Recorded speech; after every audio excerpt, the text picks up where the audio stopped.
everyone. Welcome to this week's Fireside Creators. I am your host, Reverend Dr. Sherry Pallas. Tonight, I am chatting with Colby Martin about conscious spirituality and unconditional love, two of my favorite topics. Please remember to keep all comments and questions related to the show topic and that this is a safe space. Thank you for joining us, and I'm looking forward to all of your comments and questions. If you're watching on YouTube, please hit that like and subscribe. If you're on Facebook, grant StreamYard access so we can see your name when you have a comment or a question. Thank you for welcoming us into your home and joining the conversation. I appreciate you all. Okay, let's meet our guest and get smarter. Colby Martin has been a pastor for more than 20 years. The first decade was as an evangelical, and the last 12 years as a progressive Christian. Colby invites people to consider God's love as more unconditional than they could ever imagine. He's written 2 books, has 4 kids, and just recently switched back to using antiperspirant with aluminum. Welcome, Colby. Hi, Sherry. So let's start there. Okay, let's do it. Me too. I have this thing with aluminum. It doesn't work for me. Antiperspirant with aluminum doesn't work for me. Is that what it is for you too? Wait. Okay. This is great. So we were doing a little bit of like pre-show chatter and we started to go down this road and I'm like, wait, let's save it for the show. Okay, maybe I misunderstood you. Are you saying you do or don't use antiperspirant with aluminum? I don't want to say any names because I don't want any slander or anything, but I got that no aluminum antiperspirant, and it just doesn't seem to work. Yes. Okay. So that is what that's okay. This is where I want to talk about. This is why I am here. Okay. So in the spirit of not throwing shade, there's no shade thrown here other than the general direction of which many of us got subsumed. But somewhere around, I'm going to say 15 years ago, there was a little bit of traction on the internet about the poisonous effects of aluminum. Correct. And suddenly it caught wildfire. Like you talk about how your intro there, like one little spark can change the world. This little spark of some random study that showed that a trace amount of aluminum can have detrimental health effects. It just caught fire. And suddenly cancer and Alzheimer's is what they said.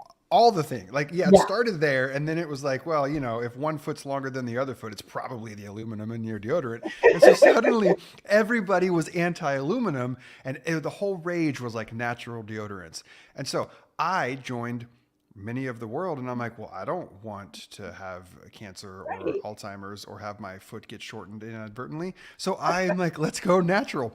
And I don't know how many different varieties, brands, flavors that I tried over like the ensuing 12 years of my life. It doesn't work.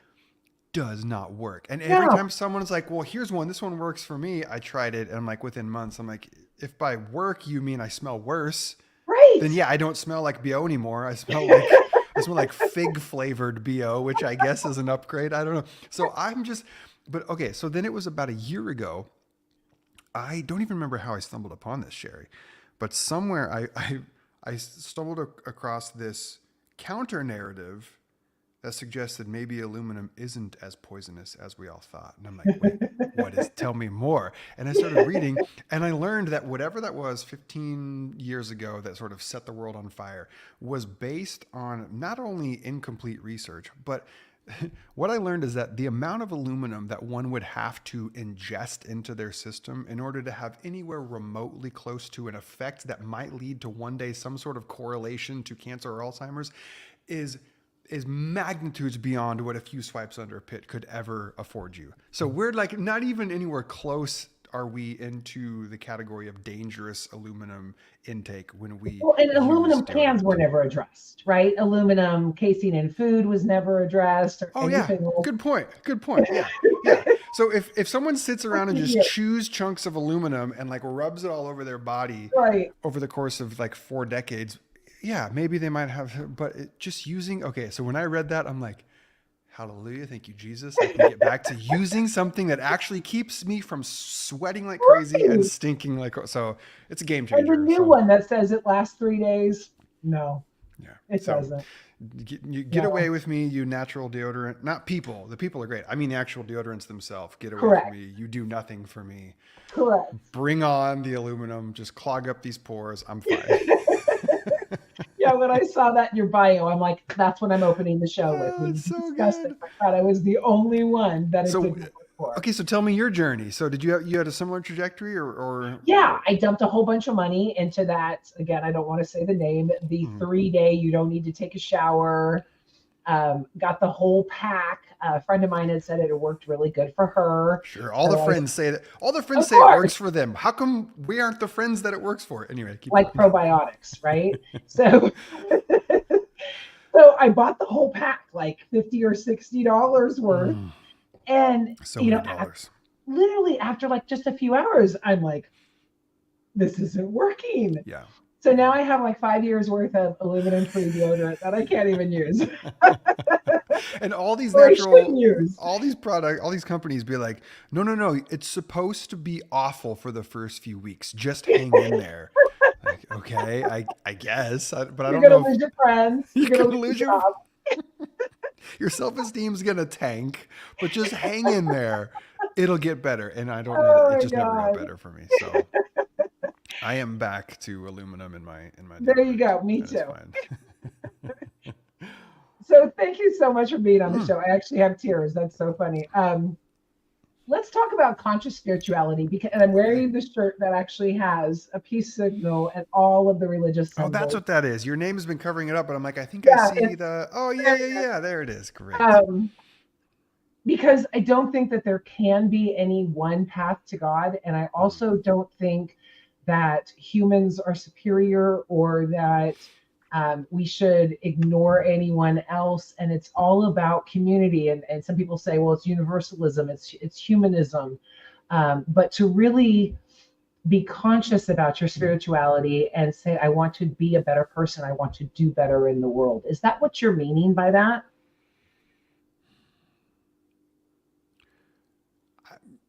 There's nothing I would push back on that Okay. description. I don't. Yeah, I don't know that I've gone yet to the lengths of trying to put it in like a bite-sized nugget like you just did. Okay. That is unfortunately not one of my gifts. I'm good at taking bite-sized nuggets and turning them into like a five-course meal, like just too many words. There you go. One of my life mottos is why use 10 words when 50 will do, right? Like you just so Spoken like I a do, pastor. yeah, exactly. So I do like the succinctness in which you shared that. I think for me, part of why I landed on the term conscious spirituality, and by the way, we can just name that all labels are helpful until they're not, right? Right. Like we continue to claw through this existence of ours looking for words and ideas and phrases to wrap around our experience, and it feels comfortable for a while and it works for a while, and then inevitably we hit that point where we bump up against the edges of this term, this idea, this label, this system, and we're like, okay, that doesn't work for anymore, I need something new. And so conscious spirituality, I think, is a way in which, for me right now, I'm attempting to hold on to two things. On one hand, the conscious side of it is the sense in which I'm attempting to in my life get in touch with the me that is me, And what does that mean? the I, the one that observes, as the Okay. meditation mindfulness teachers teaches us. I am not my thoughts and my feelings. I'm the one who notices the thoughts and the feelings. I'm the one Right. behind those experiences. Michael Singer talks about the one inside your head. You let all these different voices, your different roommates, live with you. You're the one that hears the voices. You're not the one that is talking. Right. And so consciousness, right, is a mystery. I was just talking with my kids about that the other day, and we're talking about the Big Bang and black holes, and I love just gaslighting them just a little bit, but they always know I'm gaslighting them. Like they'll say, "Dad, you're gaslighting me," and I'll be like, "Yeah, I know. It's really fun." But I'll be like, "Guys, black holes. There's no proof that black holes. Like, you can't see a black hole." I'm like, "Yeah, you can, Dad." I'm like, "No, no one has ever seen a black hole." And we got down this whole rabbit hole about the existence of black holes and how when you get down to it, okay, true, Dad, you can't actually see a black hole, but you can see all of the things that wrap around a black hole. Like we can observe that, so we know that there is something there in the middle. That's what we're naming. And I'm like, yeah, it's kind of like consciousness. It's kind of like people who think that the world, there's something more going on. We don't know what it is. What is consciousness? I don't know. Somewhere along the way, the lights got turned on inside of each of us. Why? Yeah. I don't know, but it's there. So that's consciousness, and then spirituality is, I guess, my way of tipping my hat to the fact that I'm more than a materialist, insofar as I think there's probably something else.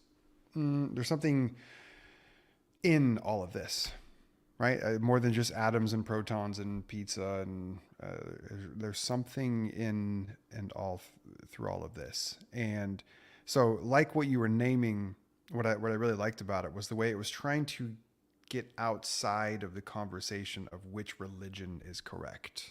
Right. Sure, that is an interesting conversation sometimes, but at the end of the day, I think it's probably unrealistic to expect any one way of thought or system of thinking or set of beliefs to somehow stumble upon all of the truth. It's probably just unrealistic. Right.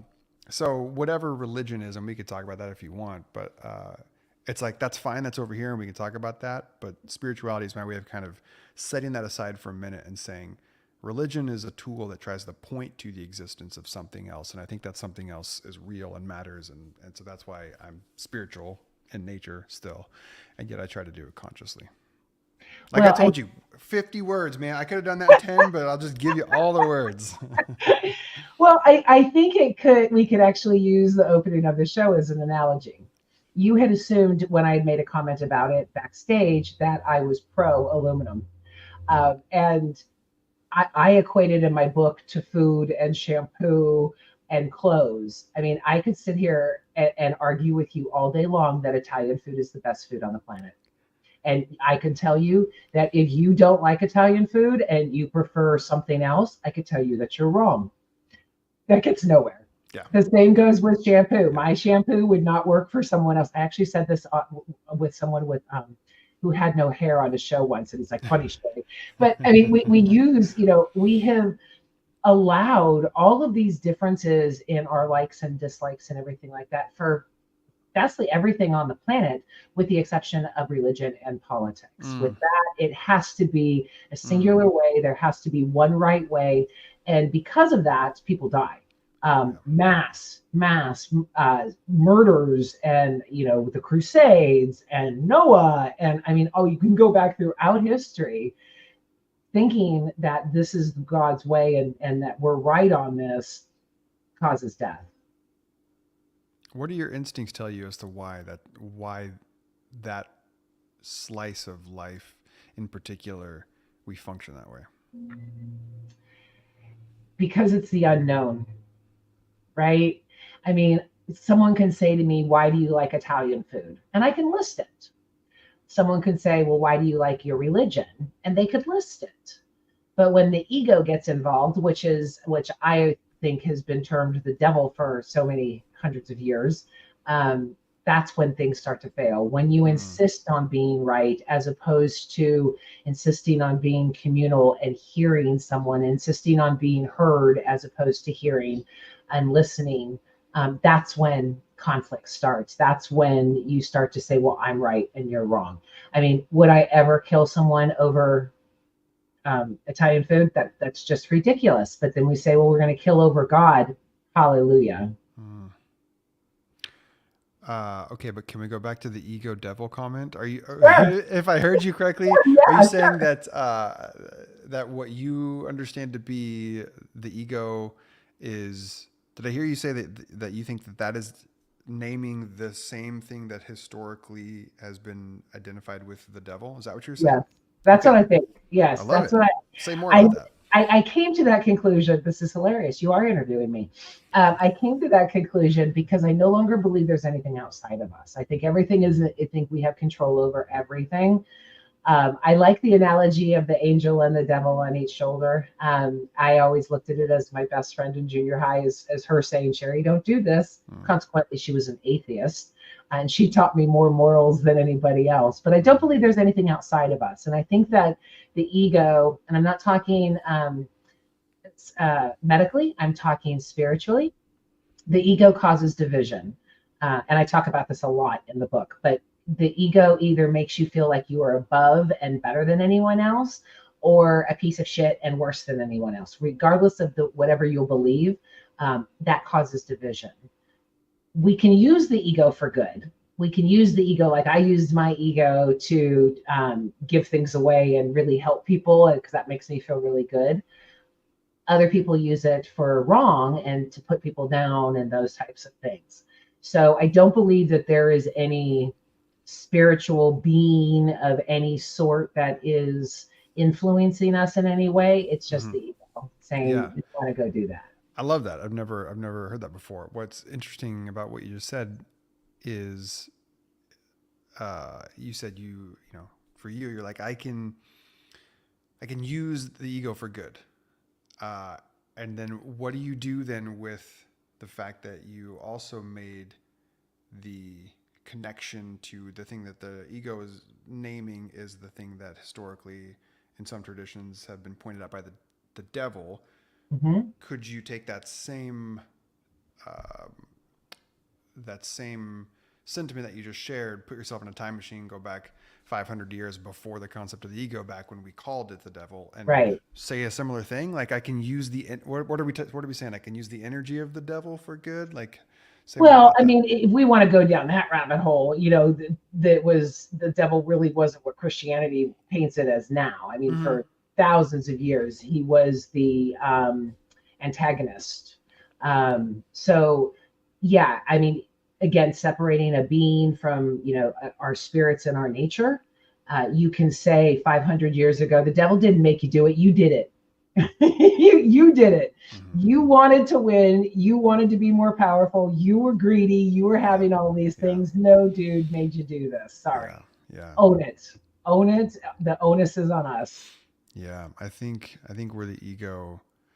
I love that. I think we're the ego really kind of gets us in trouble. And I think you said this too, is when it convinces us that we are separate from others. Right. Right. Because we're not, is my contention, right? And that goes back to the conscious, Richard. His name may come to me. He's a non-dualist teacher. Not matter. Rohr. No, not Rohr. Although he certainly would qualify as that as well. But he talks about how there's only one consciousness. That there's only one consciousness, and we are all iterations, manifestations, whatever, he might use different terms, of the one consciousness. And I think there's something to that certainly we are all connected, right? I would use the Christian vernacular to say that we are all part of the family of God. That might be the way that I describe it. So ego is the thing that convinces us that that's not true. Ego is the thing that convinces us that we are actually separate from each other. Right. And so then, to go back to your point earlier, then we got to plant our flags and draw the lines in the sand and reinforce these imaginary barriers, these imaginary separators. And that's even true, in my estimation, as it relates to us and God, right? We cannot be separate from God. The very concept. So I grew up, and I'm a recovering Baptist, and I grew up in a tradition that embraces this idea that all humans are born into a state of sin, and as such, all people are inherently disconnected and separate from God. And then, of course, the excuses for that is the fall, Adam and Eve, and you are a sinner, and God can't be in the presence of sin. And they have all these ways to kind of backfill the justification on that, which is fine. I mean, it's not fine. It's super damaging, but it's fine. Totally damaging. Totally damaging. Yeah. So that was my tradition. And now that I'm, thoroughly dislodged from so many of those ideas, it's like, wait, it's not even, how could anyone ever be separate from God? That doesn't even make sense, right? Even just thinking about how Paul in Acts 17 talked about the God in whom we live and move and have our being. It's like your own tradition, and I'm speaking now to the conservative evangelical Christians, your own tradition caked into one of its founding thinkers was the idea that we all exist within God. Like there's no way to not be a part of the divine. Yeah, but the church So isn't necessary if that's the belief, right? I mean, for hundreds of years, people had to go to church to find God. They could not read the Bible. They couldn't have. So an institution like religion, when it becomes a business, starts to perpetuate that you need us. You need us so much. And having that doctrine there does that. I want to answer Patrick's question. Patrick, I think that the ego is part of the self. I always like to equate it to the Native American, um, say, poem, for lack of a better term, about the two wolves. Which one do you, which one do you feed? One wolf will be jealous and judgmental and angry, and the other wolf will be very kind. And the boy asks which wolf will win, and the father says, the one you feed. So I really think that the ego, just like empathy, is part of you. It's just a matter of trying to control it. As with empathy, when I first got here, I was walking up to strangers all the time, and then I realized that's kind of dangerous. So, I have to control the empathy too and make sure they're safe, as you need to control the ego also. Does that answer your question, Patrick? We're a couple seconds behind, so yeah. No, I think that's great.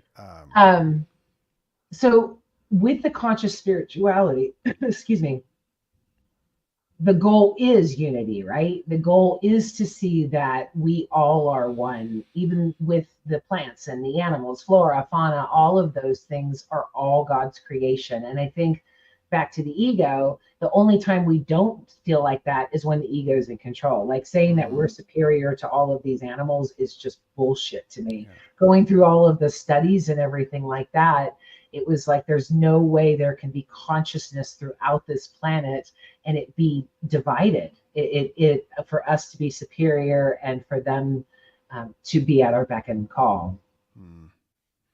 Yeah, I like that. The goal of conscious spirituality. I would yes and by saying yes, it's that. And what if it is? You know how I was saying earlier about the way that labels are super helpful until they're not, because we eventually hit these edges.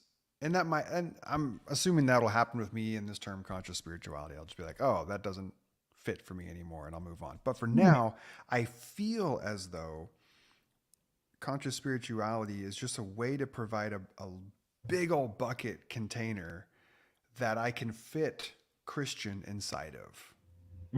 That I can fit being a progressive or a liberal person inside of, that I can fit being a man inside of, that I can fit these sort of things.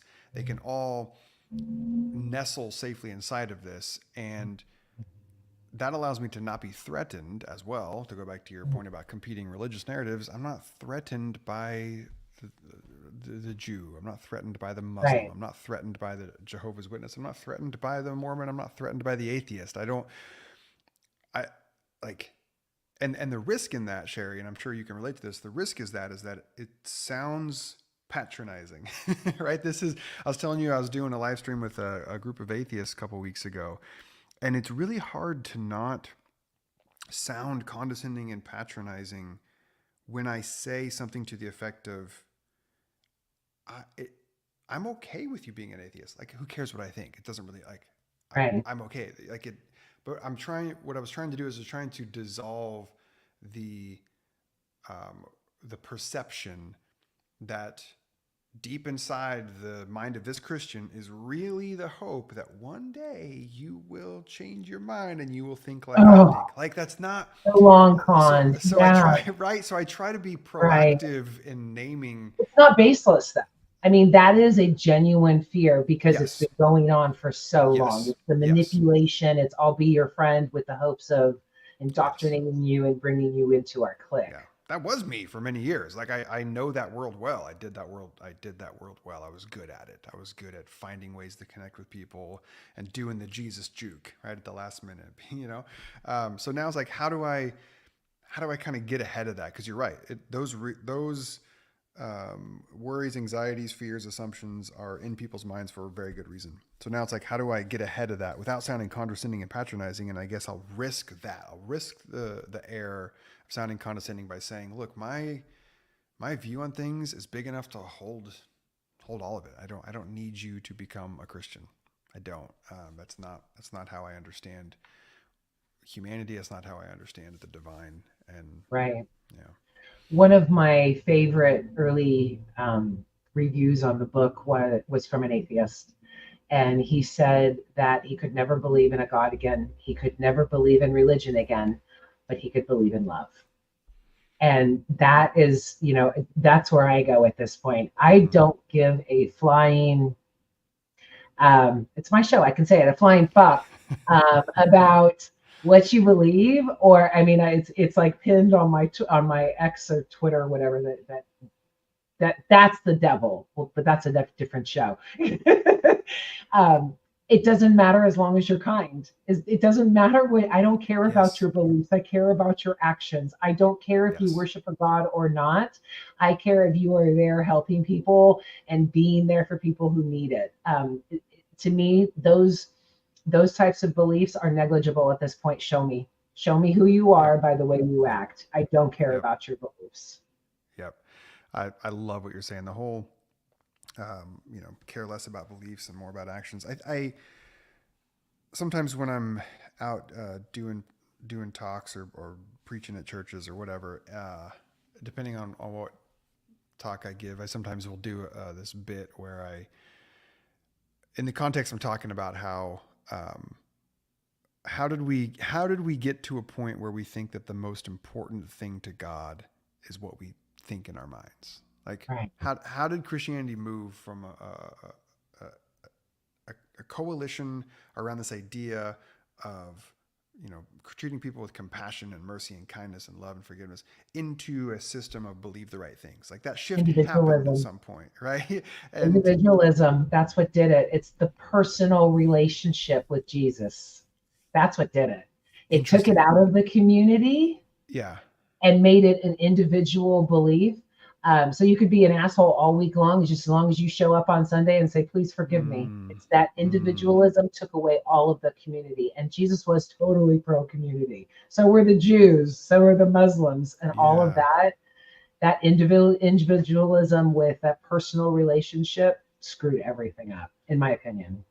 Interesting. So tie that with, I love that, but tie that with me to then the conviction that most of Christianity has now, which is beliefs are what matter most to God. Because that's kind of what most of Christianity hinges on, is that our standing with God is dependent upon believing the right things. And that's what I was getting at, is somehow we became obsessed with this idea that the thing that God cares about most are beliefs in our mind. Well, I mean, that goes back to the Protestant and Catholic divide, right? Because most of the Protestants believe that faith is what's required to get to heaven, while the Catholics believe that it is still works. Mm-hmm. That fight with the James chapter and all of that has been going on literally for 500, 600 years.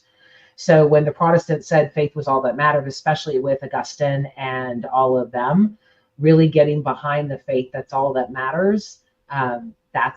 That's when you get the beliefs. And that's just, I mean, I go back to, I don't want a God like that. I don't want a God who monitors my conscious thoughts but ignores my actions. I don't want a God who gives me a parking space, or more pertinent, lets a golfer not get shot, but 12 children get shot.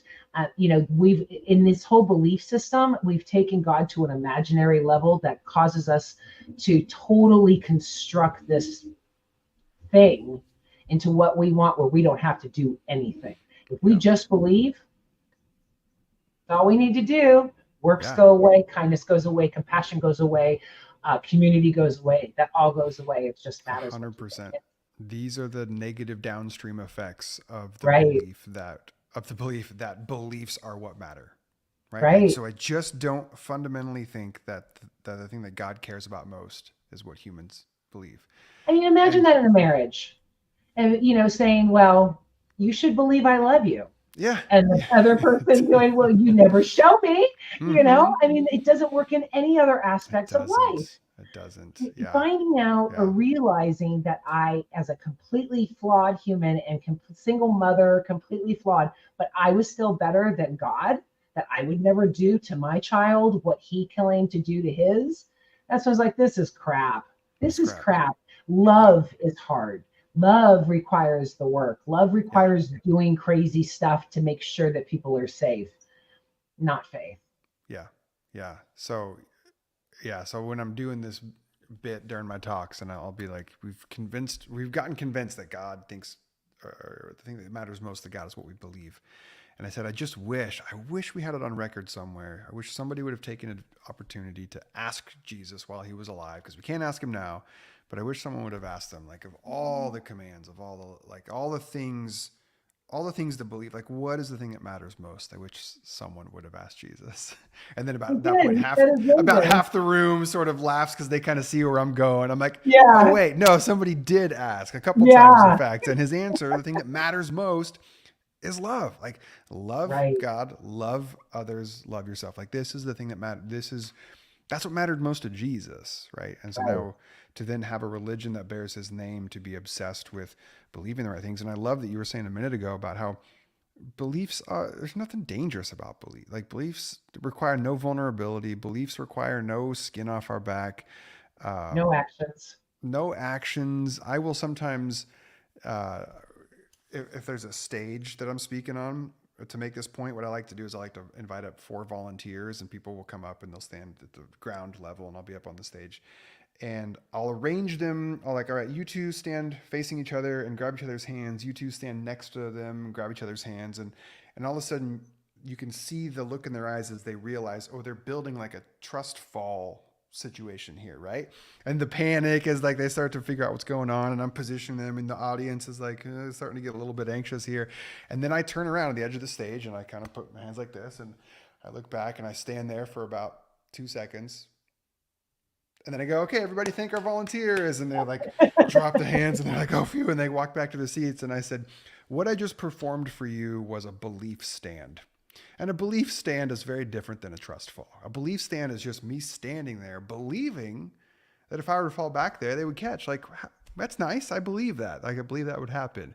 But an actual trust fall is putting that into action, is actually doing something about it. And I wrap it all, like the point that I make in that is a point that I make in my second book, which is that faith, I think we have misunderstood faith to be more of a noun, which is the collection of the things that we believe. And so when Yeah. people change their beliefs, which happens all the time, when people stop believing things, it happens all the time, they end up thinking, oh, I've lost my faith, or my faith isn't what it used to be.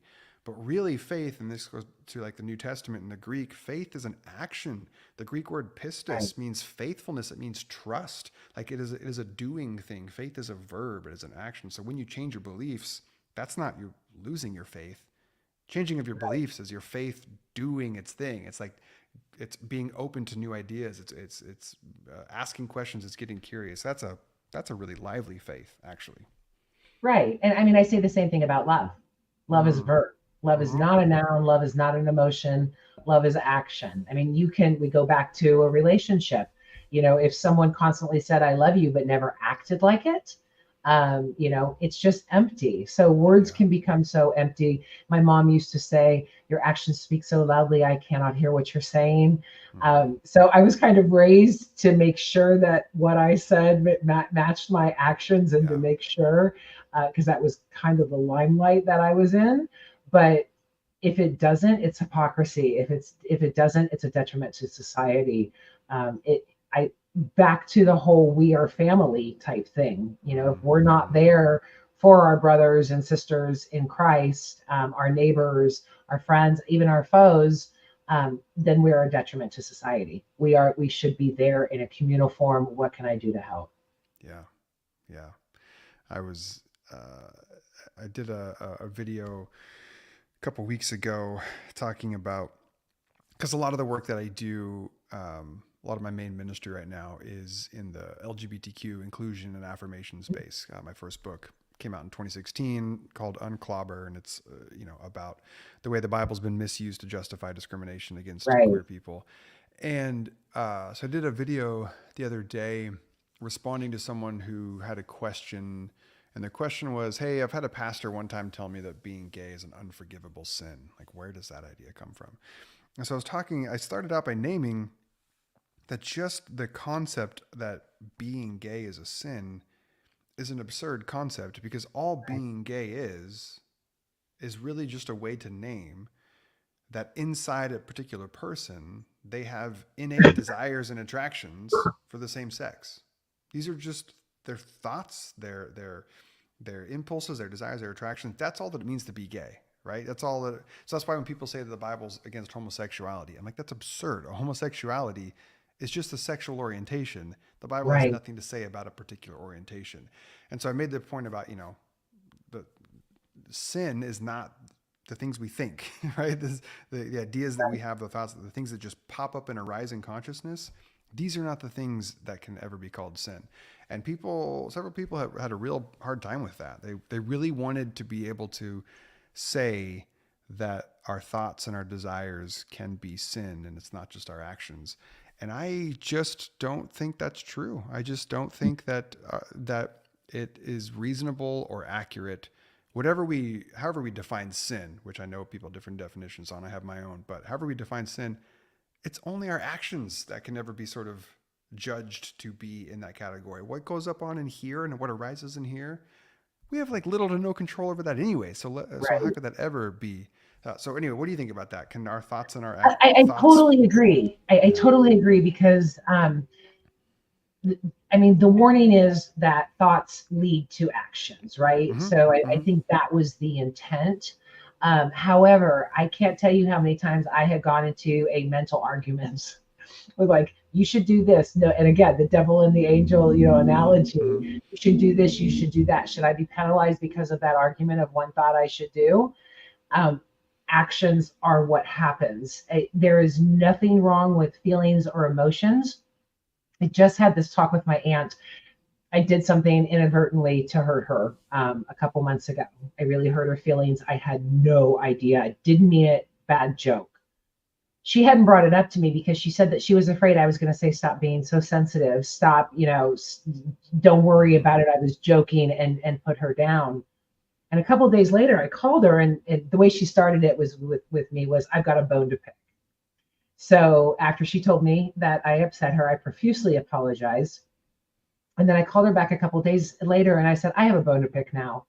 And she said, what's that? And I said, don't let anyone ever tell you that your emotions and your feelings are invalid, or that they're too sensitive, or anything like that. It's how you react to those situations that could make it bad. If you would have called me and screaming at me and calling me all kinds of names, that could have been bad. But you called me and said these things, and it was on me to apologize because I was the one that screwed up. So when we demonize emotions and feelings and thoughts and negate the actions, I think, again, we're missing the mark there. Totally. We're totally missing the mark, which, by the way, great definition of what sin is. I love that. Exactly. So where does this background come for you? Is that the things like that you've shared so far, especially with your tenderness and sensitivity and empathy around thoughts and feelings and emotions? Does that come from the reverend part of you and or the doctor part of you? Like, how are these parts of who you are? Wow, that's a good question.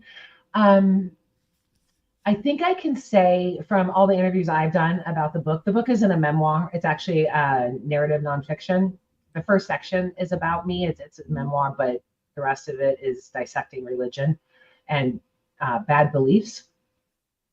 But I think that my compassion and empathy was a form of rebellion. My mom was a militant evangelical, speaking in tongues. My father was a drug dealing, racist criminal.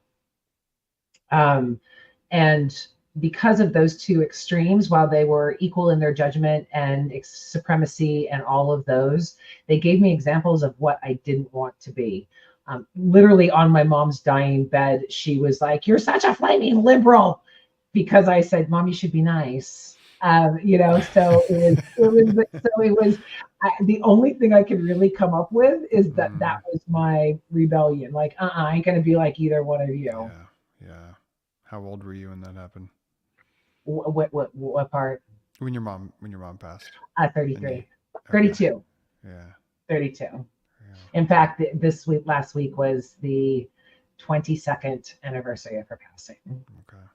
Yeah. And I So finally got through it. She would have been really proud of me. I'm sure she is. Yeah. But I And mean, and and when you maybe see, even celebrating your liberalness now at this point, because I know right, she's right. probably She, seen enough to be like, oh, it's fine, it's fine. now I get it. Yeah. Yeah, yeah. But I mean, I've talked about on the show in the last few weeks about how I'm really coming to the realization. I mean, I did with writing the book and all of that about how I was never taught to be a good person in church. I was never taught to love my neighbor. And that is just so ironic, and how I didn't even hear the term world peace until I was 12. I had been in a Christian school for 6 years. I had been in the church for 6 years, and I hear it from my atheist best friend. So when I look at religion as an institution, I see the damage that it's caused. I know it does good things out there, but in as a generalization, thinking that beliefs, thinking that prayers and thoughts or anything like that has just caused too much stress, destruction, and death. Mm. I know love is hard. I know loving your neighbor is hard. I live around a bunch of wackadoos. It's been put to the test. Um, but that's what makes it holy in my mind. So have you settled into any particular religion, or have you said to religion, I want nothing to do with you, I'm So you want me to doing my own label thing? again, right? If there's one that's helpful for you right now, great. Don't. I mean, Yeah. the best thing that I have come up with, in fact, I think I gave you a wristband at the Goose, is love is my religion. That is Oh what yeah, I yeah. base Mhm. everything off. No matter what I'm doing, I just try and say, what would love do? Not, in fact, on an interview that I was on, someone goes, so wait a minute, no doctrine, no dogma, no institution. I said, no, just love. And he goes, okay, I can do that. So yeah, I mean, again, it's Yeah, really hard. It's yeah, really, really hard. yeah. But it's also really fulfilling. Um, I mean, I just posted 2 stories on Facebook about I've been passing out water to the homeless, and the 2 crazy stories that I had. This one guy told me a joke and refused the water because it was virgin vodka. Um, and another one last night gave me like over an ounce of weed and just threw it at me. And I'm like, this is the craziest thing ever. So much joy and laughter comes from Mm, those types of, and his name was Christian, by the way, too, which even that's made great. me laugh even That's more. great. But so much joy and fulfillment comes from that love, um, that it makes it easier. It makes Yeah. it more fluid. I mean, in the beginning, it was really hard, but over the years, I think I'm 15 years into it at this point. Um, and now it's like, let's go do this. Well, Mm-hmm. I need Mm-hmm. to, I need to go love on somebody right now because I need to feel some love. Yeah. I like how you switch this around, by the way. Back to conscious spirituality. Switch what around? It's a conversation. That's where the conversation wanted to go. I stand by it. I was following the lead. No, I'm just teasing.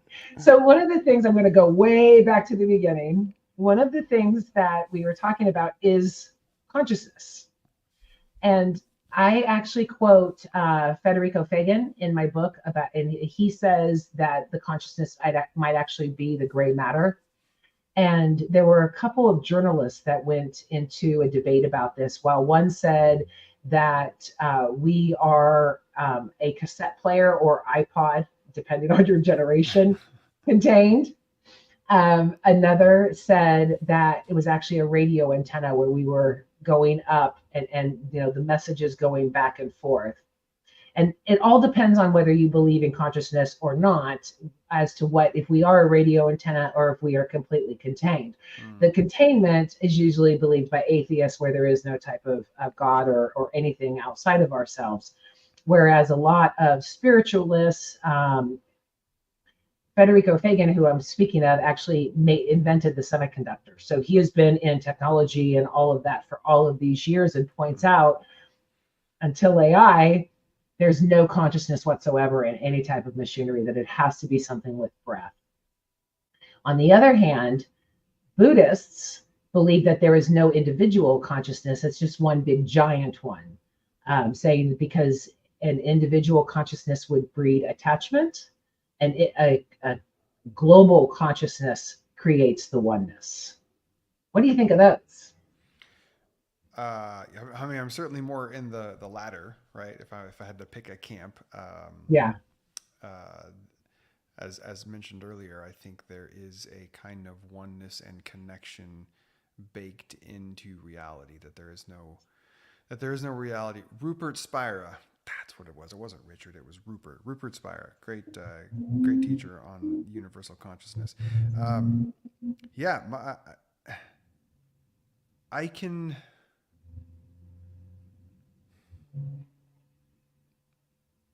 I was about to say I can understand, but I think that might be overplaying my hand because I probably don't fully understand. But I can come close to understanding the impulse of those who adhere to a more contained model. Um, there there are days, weeks, seasons in which that way of seeing life has felt a lot more reasonable and comfortable for me.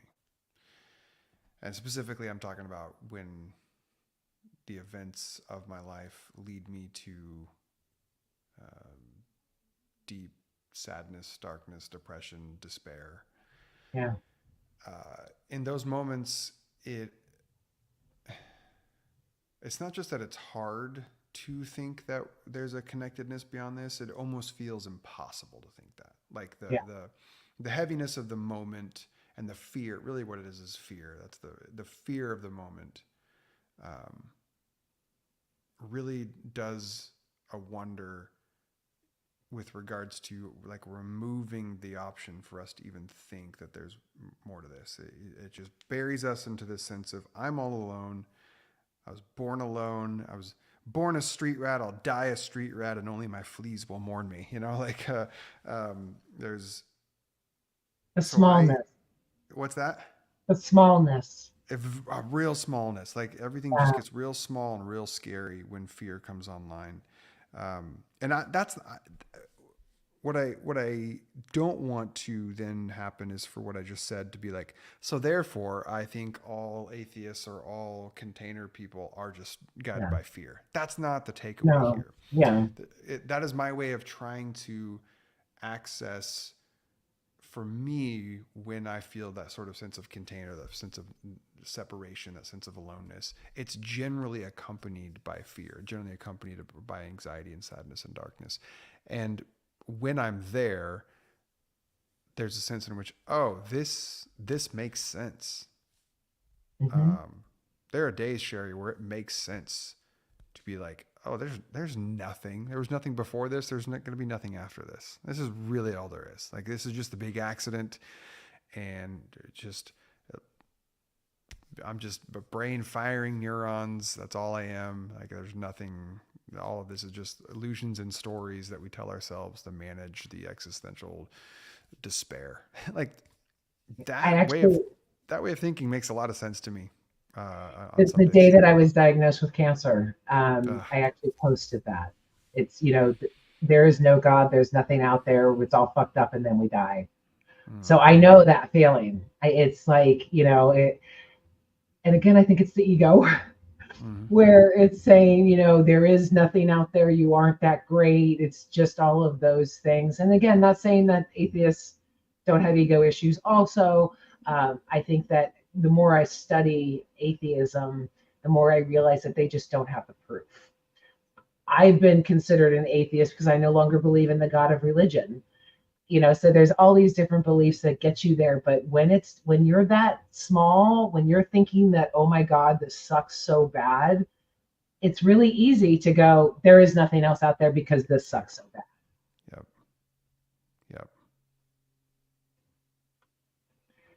Yeah. I don't think that's the fear that we're talking about. Welcome back, Past Fruit. Really need to get your name.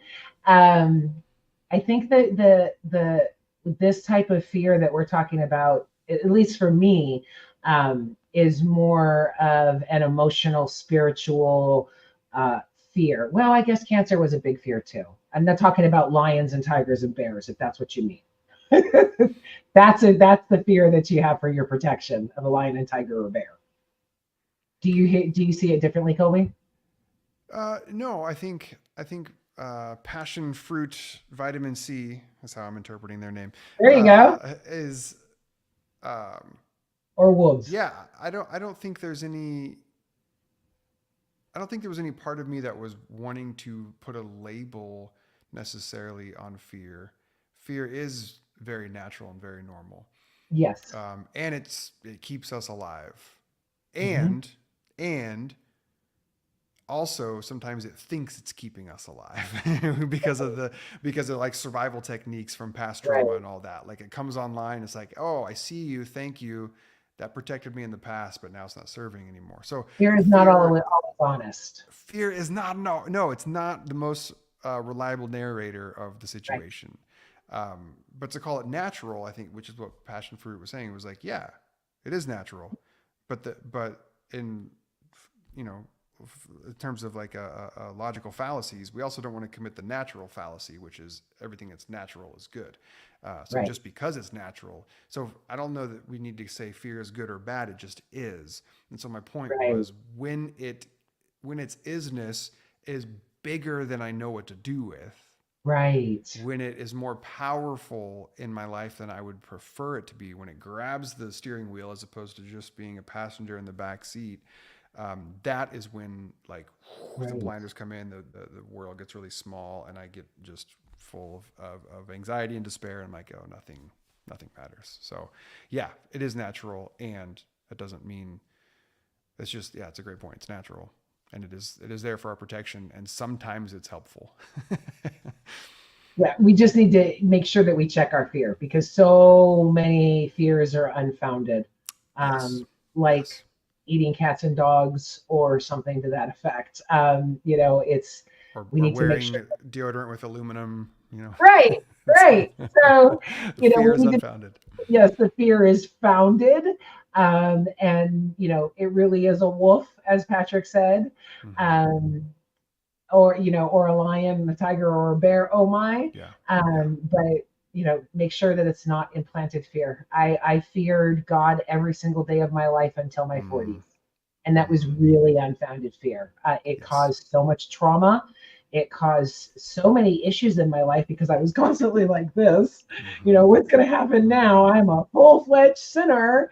And it was so destructive. It was so Yeah, destructive to my life, to my decisions, my psyche, everything. yeah. Growing up, one of the ways that my mom learned to survive her childhood, she had particular trauma that she overcame and became a survivor for. But one of the detriments of that is that when there was tension or conflict in the house, she withdrew completely. So I would, if I crossed mom or got on mom's bad side, I would get the silent treatment for Mm. days. Just a long time. I would just be completely shut out, frozen out. Uh, that created patterns, right, in me over years. That even to this day, my someone that I love could walk through the room, and if they don't acknowledge me, Mm. or if they don't, even more than acknowledge Sherry, if they don't be like, oh my God, it's great to see you, you're the most amazing thing ever, that fear comes back online of, what did I do? I did something wrong, I'm in Yeah. trouble, and they're freezing me out, and I got to figure out how to fix this. So Mm. yeah, fear, it's there, it's natural, but and sometimes it's helpful, but not always. But even in that example, it's helpful insofar as I can now notice it, right? Whereas for most of my life, Yeah. up until 10 years ago, I was living unconsciously. So I would be, Yeah. that situation would happen, and then I would respond to it, or I would react to it and not investigate it at all. Whereas now I can be like, oh, okay, I just got real anxious and real scared that person's mad at me.